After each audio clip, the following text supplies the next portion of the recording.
How to create templates in Notion. In this tutorial, I'm going to show you how you can do faster content creation work on Notion. So to get started, you need to open Notion application.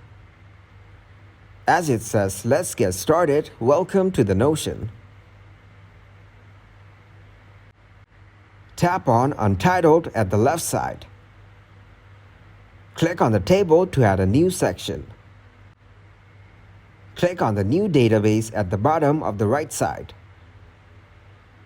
Type a title on your page. Click on Tags and select Edit Property. You can edit tags, sort, and type from here. Click on Type and tap on Select. Now click on Add an option. Type a new option, for example, type Done.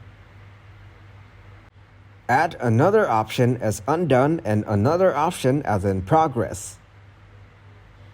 You can change the text background color by simply clicking on it.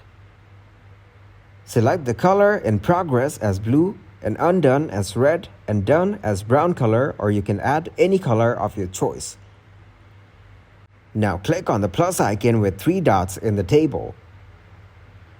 Now you can search or add new property in the table. Click on Share at the top right corner. Click on Publish here. Turn on Allow Duplicates as Template. That's how you can create templates in Notion. Thanks for watching, and please leave a like, subscribe, and share.